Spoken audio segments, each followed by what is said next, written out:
भारतीय इतिहास के विशाल परिदृश्य में सम्राट अशोक का नाम एक ऐसे शासक के रूप में अंकित है जिसने न केवल अपने साम्राज्य का विस्तार किया अपितु अपने अंतर मन के परिवर्तन से शासन की परिभाषा ही बदल दी। उनका जीवन केवल युद्ध और विजय की कथा नहीं बल्कि आत्मबोध और करुणा की अनूप गाथा है।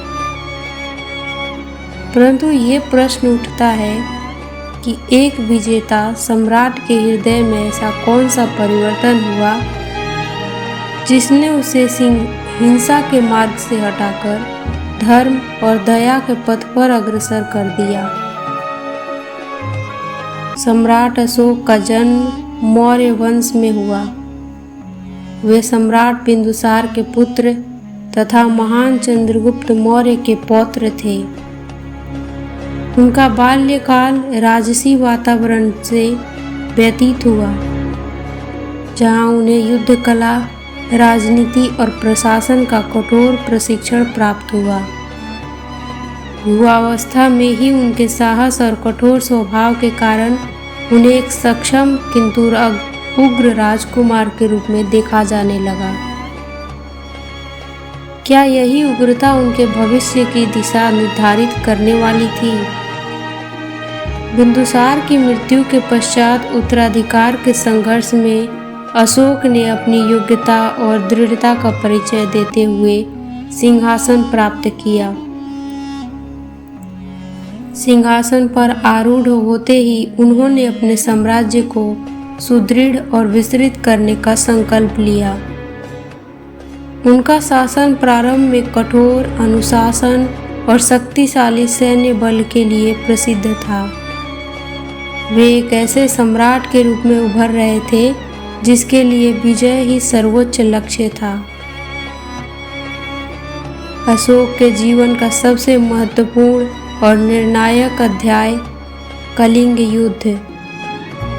यह युद्ध अत्यंत भीषण था, जिसमें असंख्य सैनिकों और निर्दोष नागरिकों का जीवन नष्ट हो गया। युद्ध के पश्चात जब अशोक ने रणभूमि का निरीक्षण किया तो चारों ओर फैले मृत शरीर, विलाप करते परिवार और विनाश के दृश्य ने उनके हृदय को विचलित कर दिया। उसी क्षण उनके भीतर एक गहन आत्ममंथन प्रारंभ हुआ। क्या यही विजय थी जिसकी उन्होंने कामना की थी? क्या रक्तपात के माध्यम से प्राप्त राज्य वास्तव में गौरव का विषय हो सकता है? कलिंग युद्ध के पश्चात अशोक का जीवन पूर्णतः परिवर्तित हो गया। उन्होंने हिंसा का मार्ग त्याग कर बौद्ध धर्म को अपनाया और धम्म के सिद्धांत के अनुसार शासन करने का निश्चय किया।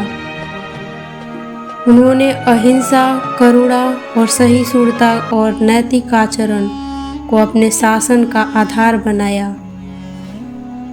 उनके आदेश शिलालेखों और स्तंभों के माध्यम से प्रजा तक पहुंचाए गए, जिनमें उन्होंने धर्म, सदाचार और लोक कल्याण का संदेश दिया। यह परिवर्तन केवल व्यक्तिगत नहीं था, बल्कि एक सम्राट की नीति में आया ऐसा परिवर्तन था जिसने संपूर्ण शासन व्यवस्था को प्रभावित किया। अशोक ने बौद्ध धर्म के प्रचार प्रसार के लिए अपने दूतों को भारत के विभिन्न भागों और विदेशों में भेजा। उन्होंने सड़कों, चिकित्सालयों, कुओं और धर्मशालाओं का निर्माण करवाया, जिससे प्रजा का जीवन सुगम और सुखद हो सके।